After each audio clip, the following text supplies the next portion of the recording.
신명기 4장 1절에서 8절까지 말씀입니다. 이스라엘아, 이제 내가 너희에게 가르치는 규례와 법도를 듣고 준행하라. 그리하면 너희가 살 것이요 너희의 열조의 하나님 여호와께서 너희에게 주시는 땅에 들어가서 그것을 얻게 되리라. 내가 너희에게 명하는 말을 너희는 가감하지 말고 내가 너희에게 명하는 너희 하나님 여호와의 명령을 지키라. 여호와께서 바알브올의 일을 인하여 행하신 바를 너희가 목도하였거니와 바알브올을 좇은 모든 사람을 너희 하나님 여호와께서 너희 중에서 진멸하셨으되 오직 너희의 하나님 여호와께 붙어 떠나지 않은 너희는 오늘까지 다 생존하였느니라. 내가 나의 하나님 여호와의 명하신 대로 규례와 법도를 너희에게 가르쳤나니 이는 너희로 들어가서 기업으로 얻을 땅에서 그대로 행하게 하려 함인즉 너희는 지켜 행하라. 그리하면 열국 앞에 너희의 지혜요 너희의 지식이라. 그들이 이 모든 규례를 듣고 이르기를 이 큰 나라 사람은 과연 지혜와 지식이 있는 백성이로다 하리라. 우리 하나님 여호와께서 우리가 그에게 기도할 때마다 우리에게 가까이 하심과 같이 그 신의 가까이 함을 얻은 나라가 어디 있느냐. 오늘 내가 너희에게 선포하는 이 율법과 같이 그 규례와 법도가 공의로운 큰 나라가 어디 있느냐. 아멘. 기도하겠습니다. 하나님 아버지 은혜를 감사합니다. 오늘도 귀한 하나님의 말씀을 듣기를 원합니다. 우리의 마음에 하나님께서 새겨주시고 이 말씀이 우리 삶의 귀한 열매로 나타나게 하여 주시옵소서. 하나님의 말씀이 힘있게 역사하게 하여 주시고 우리 속에 숨은 죄를 드러내며 또 우리의 연약한 부분들을 강건하게 하는 귀한 능력의 말씀이 되게 하여 주시옵소서. 성령께서 충만히 임재하여 주시옵소서. 하나님께 온전히 의지하오며 예수님 이름으로 기도하옵나이다. 아멘. 네, 우리가 신명기를 보고 있습니다. 지난 시간에서 계속해서 우리가 살펴본 말씀이 오늘은 신명기 4장입니다. 모세가 가나안 땅에 들어가기 전에 이스라엘 자손에게 반드시 기억하고 지켜야 될 말씀들에 대해서 가르치는 내용이 신명기입니다. 하나님께서 어떤 분이신가? 하나님께서 어떻게 그들을 대하시고 그들을 인도하시고 지켜주셨는가? 그것을 기억하는 것은 오늘날 우리에게도 반드시 중요하고 알아야 될 내용인 것입니다.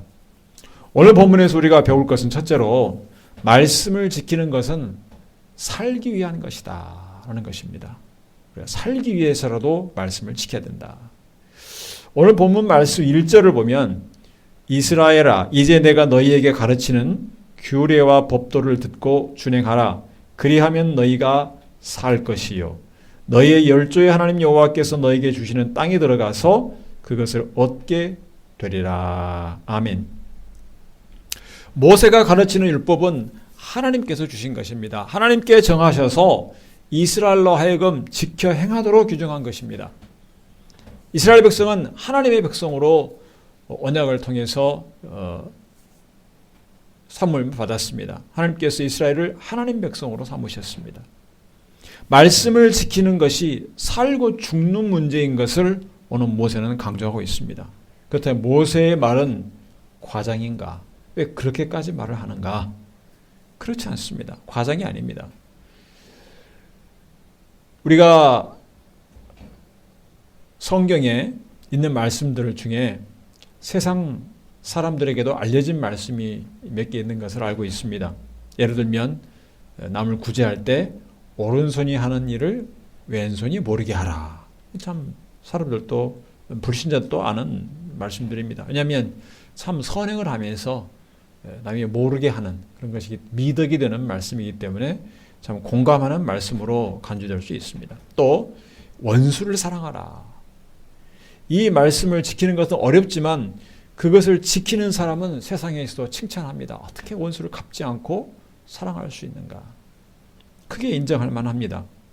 그리고 십계명에서 특히 이 부모와 또 여러 사람과의 관계, 부모를 공경하라, 살인하지 말라, 간음하지 말라, 도적질하지 말라, 이런 말씀들은 사회 통념에 비추어도 타당하고 옳은 계명이라 할 만합니다. 그래서 하나님만 섬기라는 말씀이나 예수 그리스도만이 유일한 구원의 길이라는 주장을 제외한다면 성경은 이 세상에서도 윤리적으로 또 도덕적으로 본으로 삼을 만한 말씀들이 많이 있다고 여겨집니다. 믿는 그리스도인들이 세상에서 욕을 먹는 일은 사실상 그러한 말씀들, 윤리적으로 도덕적인 말씀조차 지키지 않아서이기 때문입니다. 하나님만 섬긴다고 해서 그들에게 지탄의 대상이 되는 것은 아닙니다. 오히려 윤리적으로, 도덕적으로 비난받을 만한 일들이 드러나기 때문에 그것들로 인해서 세상의 사람들에게 손가락질을 받는 것입니다. 참으로 부끄러운 일입니다. 예수 믿고 구원을 얻었다는 그리스도인들이 새롭게 거듭났다고 하는 사람들이 삶에 있어서 세상의 기준에 비춰서도 너무나 죄악된 일들을 하니까 그것 때문에 비난을 받는 것입니다. 불신자들이 보기에는 기독교는 마음의 평안을 위한 것, 고상한 취미, 이 정도로 보일 수 있습니다. 그러나 우리가 알다시피 성경 말씀, 이 복음은 생명에 관한 것입니다. 생명이 핵심입니다. 하나님께서 아담에게 선악과를 먹지 말라고 하시면서 주신 말씀은 너희가 그것을 먹으면 반드시 죽을 것이다. 이 말씀을 주셨습니다. 하나님의 말씀을 지키지 않는 것은 하나님 앞에 죄이면서 그 결과는, 그 대가는 죽음이라는 것입니다. 예수님께서 이 세상에 오신 것은 우리를 죽음에서 구하시기 위해서 오신 것입니다. 육체적인 죽음이 아니라 영원한 죽음, 지옥에서 우리를 건져주시기 위해서 우리를 찾아오셨습니다. 우리가 몸으로 육체적으로는 죽을 것이지만 그 죽음의 권세를 이기는 부활 생명을 예수께서 우리에게 주셨습니다. 기독교는 이처럼 이 생명에 관한 말씀입니다. 이것이 핵심입니다. 하나님의 말씀을 지키지 않아서 모든 인간이 죽게 되었고 마지막 심판 후에는 영원한 죽음, 지옥에 떨어지게 된 것이 하나님의 원칙입니다. 그런데 예수 그리스도를 구주로 영접하는 자만이 영생을 얻게 된다는 것이 기독교의 복음입니다. 쉽게 말하면 하나님 말씀에 순종하면 살게 될 것이다. 이 내용입니다. 이미 죄인으로 태어난 인간이 하나님의 말씀을 다 지키지 못하지만 예수 그리스도를 믿는 자는 하나님께서 의인으로 간주하신다는 것이 복음입니다. 죄를 묻지 않겠다는 것이 복음입니다. 하나님의 말씀을 지키는 자는 살 것이요 지키지 않는 자는 죽을 것이라는 원칙은 여전히 살아 있습니다. 이것이 하나님의 공의입니다. 이 원칙에 따라서 하나님은 심판하십니다. 이 공의에 따른 심판이 있기 때문에 예수님께서 우리를 대신해서 십자가에 죽으신 것입니다. 하나님 말씀대로 살면 죽을 것이요 살지 않으면 하나님 말씀대로 지키면 살 것이요 하나님 말씀을 지키지 않으면 죽을 것이다. 이 원칙은 늘 살아 있습니다. 따라서 모세가 1절에서 말한 것, 하나님의 말씀, 규례와 법도를 지키면 살 것이라는 말은 지극히 타당한 것입니다. 이스라엘 백성은 하나님 말씀에 순종하지 않아서 죽는 일들이 있었습니다. 대표적인 것이 바로 우리가 살펴봤던 바데스 가네아에서 하나님의 약속의 땅 가나안에 들어가기를 거부한 것입니다. 이 거부한 자들은 모두가 다 가나안 땅에 들어가지 못하고 광야에서 죽었습니다. 이제 가나안 땅에 들어가는 것을 눈앞에 둔 이스라엘 백성들이 가장 가슴 깊이 새겨야 될 말씀은 무엇인가 하면 하나님의 말씀을 지키면 살 것이다. 이 말씀입니다. 하나님의 말씀을 지키지 않으면 하나님께서 멸망시킬 것이다. 하나님께서 이미 율법을 주실 때 말씀하셨습니다. 너희가 내가 약속한 땅 가나안에 들어가서도 말씀을 지키지 않으면 내가 너희를 진멸시킬 것이다. 멸망시킬 것이다. 하나님께서 말씀하셨습니다. 오늘 본문에서 모세는 3절에 이 비극적인 사건을 예로 들고 있습니다. 민수기 25장에 기록된 사건인데 모압은 바알을 섬겼습니다. 생산과 다산을 주관하는 신으로 바알을 숭배하였습니다. 그런데 이 민수기 25장 사건이 난 때 보면 그때 이스라엘 백성 중에서 바알을 숭배하는 제사에 초대받은 사람들이 있었습니다. 바알을 숭배할 때는 난잡한 음행이 행하여집니다. 이 바알에 드려진 제사에 참여한 이스라엘 백성들이 음행에 빠진 일이 발생을 하였습니다. 하나님께서 크게 진노하셨습니다. 이 바알을 따른 사람들을 모두 죽이셨습니다. 이때 무서운 전염병까지 퍼져서 성경의 기록에 의하면 2만 4천 명이 죽었다고 했습니다. 여러분, 한 나라, 한 민족에서 한꺼번에 2만 4천 명이 죽는 일이 발생한 사건은 엄청난 사건입니다. 만약 지금 그러한 일이 일어난다면 무서운 재앙으로 기록이 되었을 것입니다. 이 비극적인 사건은 이스라엘에게 큰 비극이며 잊지 못할 사건입니다. 가나안 땅에 들어갈 이스라엘 백성이 결코 잊어서는 안 될 사건인 것입니다. 그래서 모세는 그들이 살 수 있도록 이 사건을 되새기면서 하나님의 말씀을 지켜야 너희가 살 것이다. 이렇게 권면하고 있는 것입니다.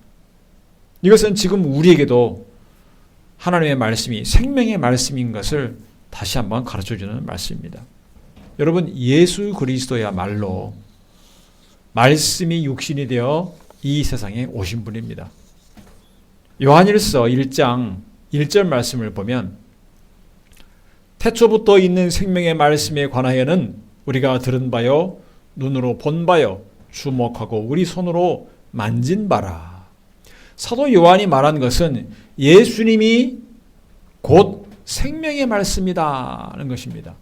그 예수님을 요한은 제자로서 직접 보고 함께 만져도 보고 함께 경험했습니다.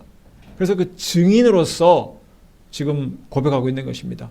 우리가 눈으로 보았고 주목하고 우리 손으로 만진 바다 생명의 말씀이신 분을 그렇게 증거하고 있습니다. 그래서 예수님이 영접한 자는 예수님이 그 안에 거하십니다. 생명이신 예수님이 그 안에 거하기 때문에 생명이 그에게 있는 것입니다. 이 생명의 말씀이신 예수님이 영접한 자는 말씀을 지키는 자임을 요한은 선언하고 있습니다. 누가 이 생명을 가진 자인가? 요한일서 2장 3절에서 4절 말씀 보면 우리가 그의 계명을 지키면 이로써 우리가 저를 아는 줄로 알 것이요 저를 아노라 하고 그의 계명을 지키지 아니하는 자는 거짓말하는 자요 진리가 그 속에 있지 아니하되. 하나님의 말씀을 지키는 것, 예수 그리스도의 계명을 지키는 것은 곧 살고 죽는 생명의 문제인 것을 알 수가 있습니다.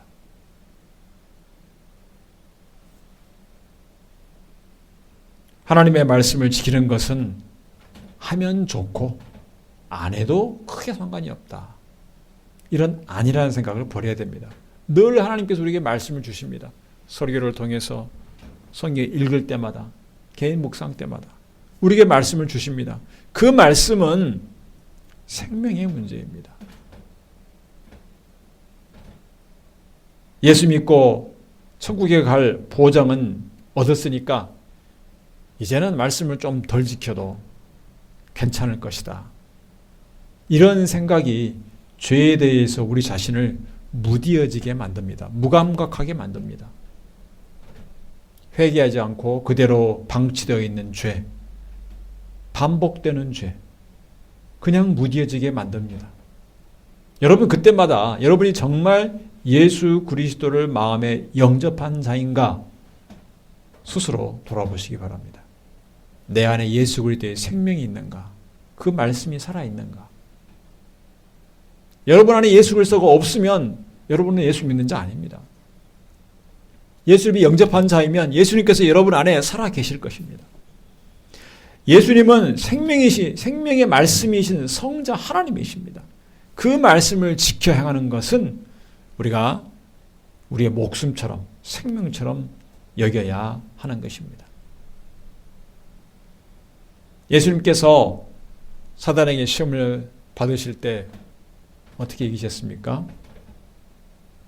돌들로 떡덩이가 되게 하라 하는 시험을 했을 때 예수님께서 말씀하십니다. 사람이 떡으로만 살 것 아니요 하나님의 입으로 나오는 모든 말씀으로 살 것이다. 사는 것이 하나님의 말씀에 달렸다는 것입니다. 하나님의 말씀은 우리를 살리는 말씀입니다.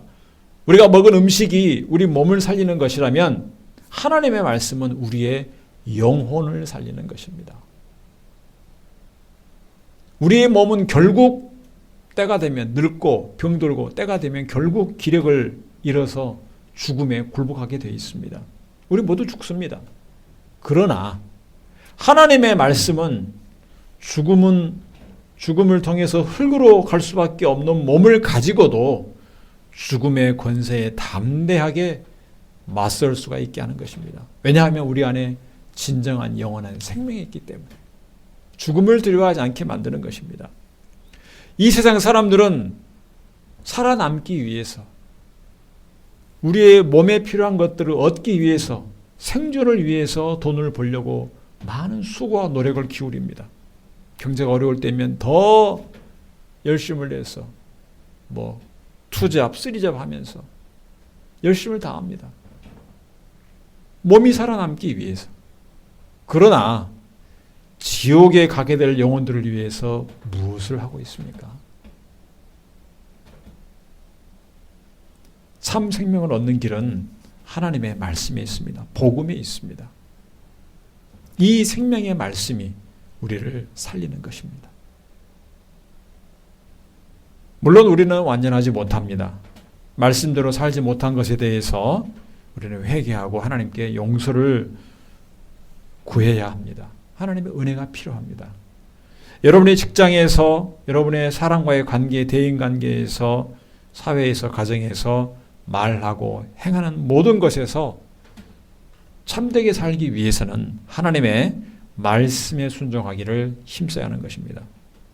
그러므로 예수 그리스도를 영접한 성도라면 하나님의 말씀을 지키기를 생명처럼 여겨야 하는 것입니다. 두 번째로 오늘 말씀에서 배우는 것은 말씀을 지키되 가감 없이 그대로 지켜야 한다는 것입니다. 오늘 말씀 본문 2절 말씀을 보면 내가 너희에게 명하는 말을 너희는 가감하지 말고 내가 너희에게 명하는 너희 하나님 여호와의 명령을 지키라. 여기서 내가 너희에게 명하는 말이라는 것은 모세가 하는 말이죠. 모세가 명하는 말인데 곧 그것은 하나님으로부터 받은 말씀을 의미하고 있습니다. 하나님의 명령, 하나님의 말씀을 지키라는 것입니다. 만약 살아계신 하나님의 말씀이라는 것이 우리가 확실하게 인정이 된다면 결코 그 말씀에 더하거나 뺄 생각을 하지 말아야 합니다. 그것이 마땅하지 않습니까?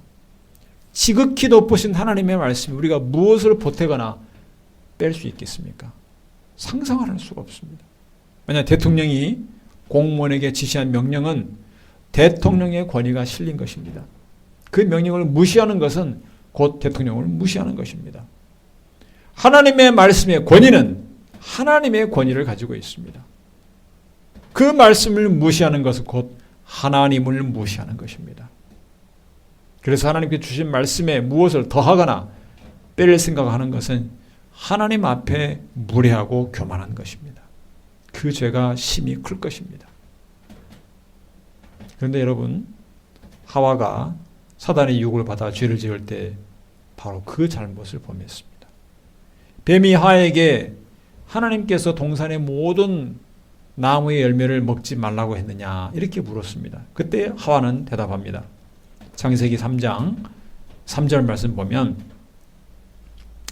동산 중앙에 있는 나무의 실과는 하나님의 말씀에 너희는 먹지도 말고 만지지도 말라 너희가 죽을까 하노라 하셨느니라. 여기 보면 하와는 정확하게 말하지 않았습니다. 그렇다면 하나님은 어떻게 말씀하셨는가?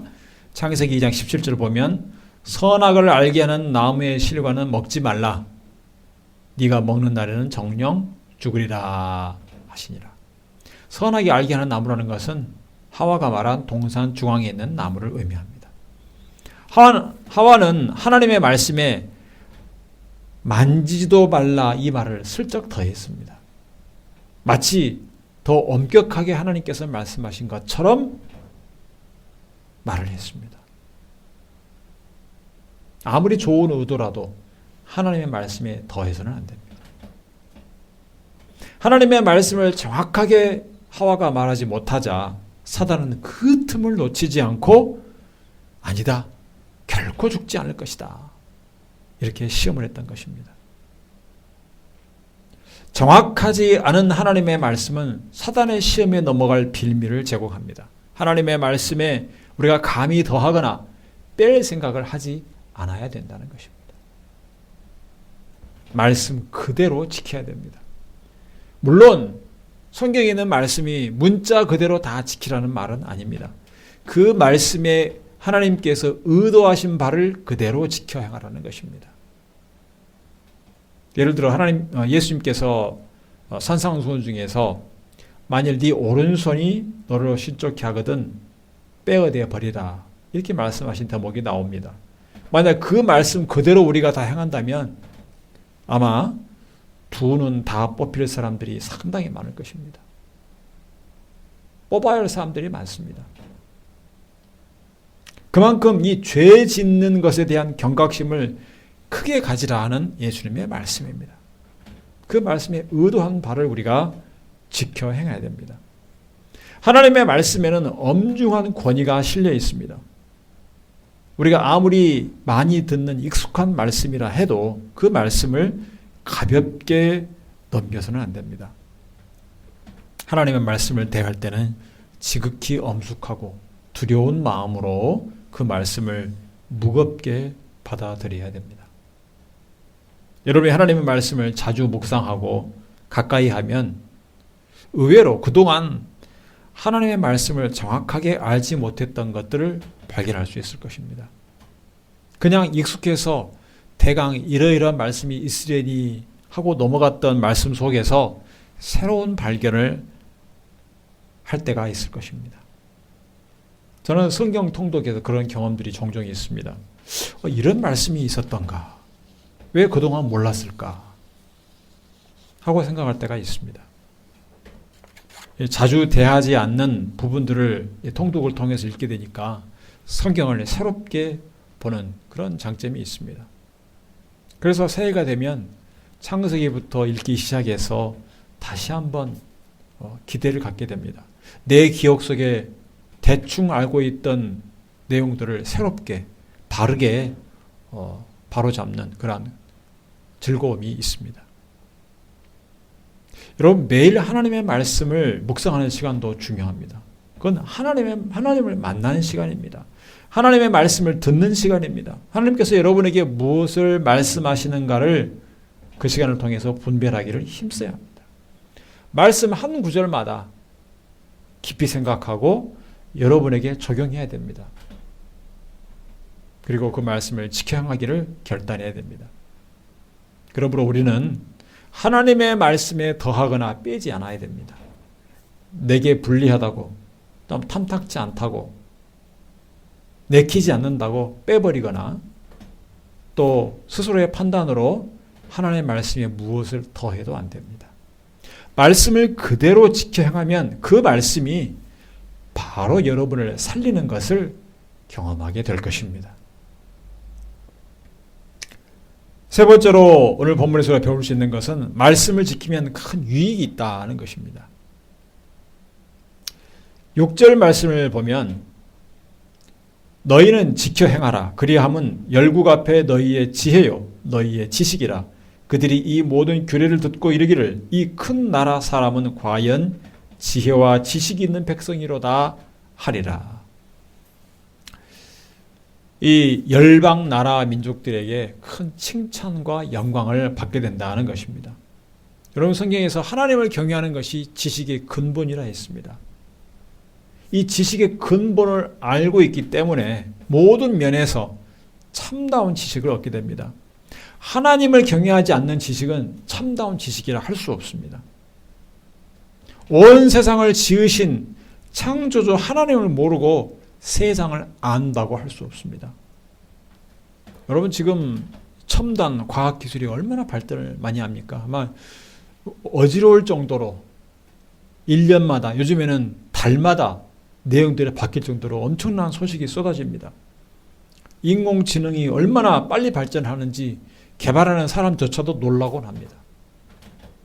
얼마나 빠른 시간 내에 얼마나 어디까지 발전할지를 가늠을 할 수 없다고 합니다. 그런데 지구와 온 우주와 바닷속은 다 알지 못합니다. 지금도 이 깊은 바닷속에 있는 생물들의 그 모든 삶과 또 그 모든 행동들을 다 밝혀내지 못하고 있습니다. 우리가 이미 교과서나 이런 책을 통해서 접했던 과학적, 우주에 대한 과학적 이론들이 문제가 있다는 것이 여러 관측 자료들을 통해서 최근에 밝혀지고 있습니다. 태양계의 항성들이 그동안 예상되었던 그 이론보다 훨씬 더 젊고 활력이 넘치고 있다, 이런 발견들이 속속 드러나고 있습니다.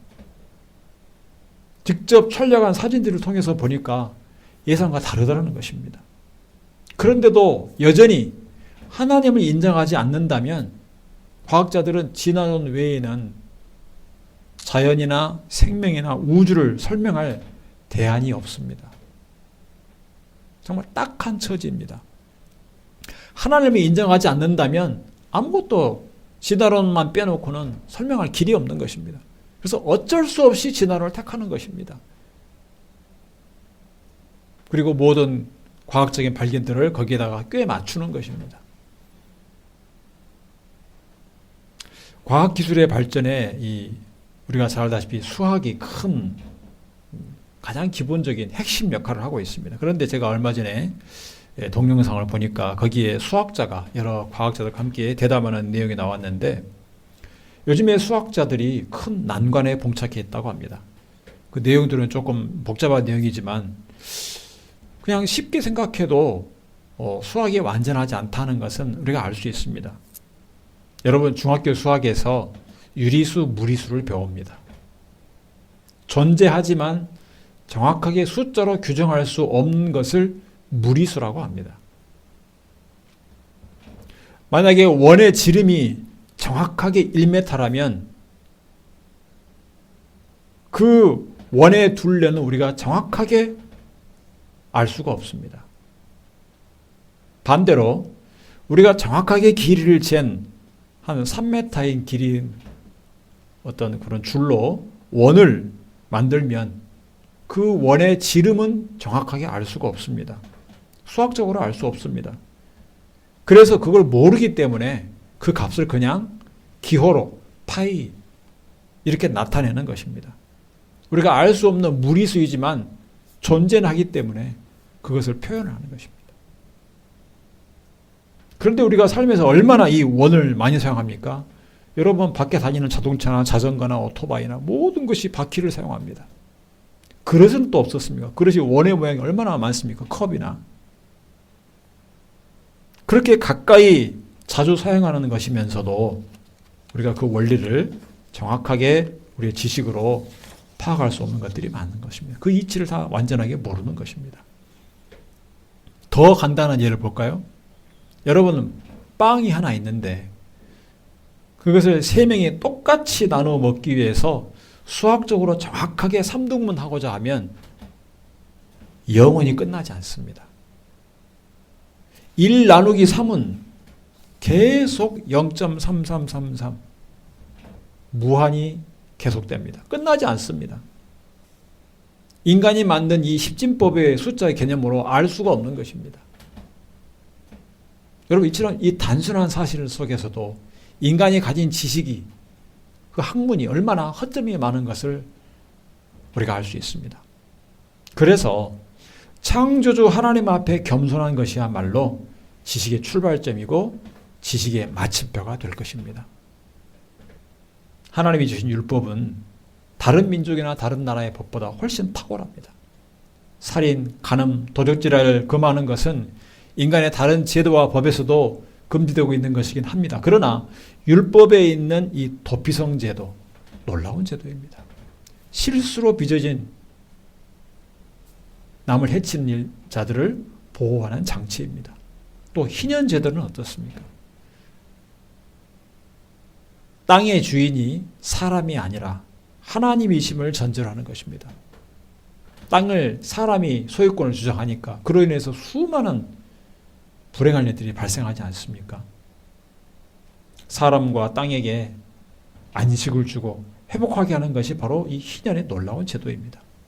율법에는 이 정결의식이 있습니다. 당시 주의 민족들은 모든 것을 다 마음대로 먹었다면 율법에는 정결한 것, 부정한 것을 구분합니다. 음식을 통해서 거룩이 무엇인가를 배우고 실천하게 하셨습니다. 고아와 과부를 위해서도 여러 가지 배려를 하셨습니다. 그것은 나그네에 대한 우리 자신을 돌아보고 서로를 향해서 긍휼을 베풀도록 하신 것입니다. 그러나 무엇보다 가장 중요한 것은 하나님이 주신 율법은 나무나 돌 등 사람이 조각하여 만든 우상에 절하고 섬기지 못하게 한 것입니다. 자기가 만든 우상에게 자기가 절하고 도움을 구하는 그 어리석음을 깨우쳐 주는 것입니다. 말을 할 수가 있느냐, 듣는 귀가 있느냐, 볼 수가 있느냐. 그런 우상에게 엎드려 절하는 것이 얼마나 어리석은가를 깨우쳐 주고 있습니다. 피조물인 사람은 창조주 하나님만 섬기게 하신 것이 너무나 타당하고 합리적인 것입니다. 하나님께서 모든 의로움의 기준이 되십니다. 오늘 본문 8절 말씀 보면 오늘 내가 너희에게 선포하는 이 율법과 같이 그 규례와 법도가 공의로운 큰 나라가 어디 있느냐. 여러분, 인간은 시대에 따라서 상황에 따라서 죄의 기준이 바뀝니다. 어떨 때는 불법이었다가 어떨 때는 합법이었다가 바뀝니다. 그러나 지극히 높으신 하나님의 기준은 영원히 바뀌지 않습니다. 우리가 그 영원하시고 참되시고 지극히 높으신 하나님을 만날 수가 있습니다. 예수 그리스도의 이름을 의지해서 하나님 앞에 엎드리면 하나님께서 우리를 만나 주십니다. 놀라운 일입니다. 두렵고 떨려서 감히 그 앞에 설 수조차 없는, 가까이 갈 수 없는 하나님 보좌 앞에 우리가 나아갈 수가 있습니다. 예수 그리스도의 보혈을 의지해서 담대하게 하늘에 지어진 성소에 나아간다. 히브리서서 우리에게 선언하고 있습니다. 여러분이 하나님 앞에 엎드려 기도하는 바로 그 자리가 얼마나 복되고 영광스러운 자리인가를 아시기 바랍니다. 그러므로 하나님의 말씀을 지키는 것이 여러분에게 심히 크고 놀라운 유익을 가져다 줄 것입니다. 성도 여러분, 하나님의 말씀은 여러분을 살리는 생명의 말씀입니다. 하나님의 말씀에 더하거나 빼지 말아야 됩니다. 말씀을 통해서 하나님을 아는 지식을 더하고 기도하면서 하나님을 가까이 하는 복된 삶을 누리는 여러분이 되시기를 주님의 이름으로 축원합니다. 기도하겠습니다. 하나님 아버지, 감사합니다. 오늘 귀한 말씀을 통해서 하나님의 말씀이 우리의 생명을 살리는 말씀인 것을 깨닫게 하시니 감사합니다. 아버지 하나님, 예수 그리스도를 통해서 생명을 얻은 우리가 생명의 말씀을 지켜 살게 하여 주시옵소서. 하나님 말씀이 얼마나 엄중한가를 우리가 깊이 깨닫게 해주시고 그 말씀을 그대로 더하거나 빼지 말고 지켜 행하는 저희들 되게 하여 주시옵소서. 우리의 삶에 가져다주는 이 말씀이 가져다주는 유익이 얼마나 큰가를 깨닫게 하여 주시고 하나님을 더 많이 더 깊이 알아가게 하여 주시고 하나님 앞에 늘 겸손하여 참다운 지식의 근본을 갖추게 하시며 하나님 앞에 늘 예수 그리스도의 보혈을 의지하여 그 이름을 의지하여 나아가는 복된 삶을 누리게 하여 주시옵소서.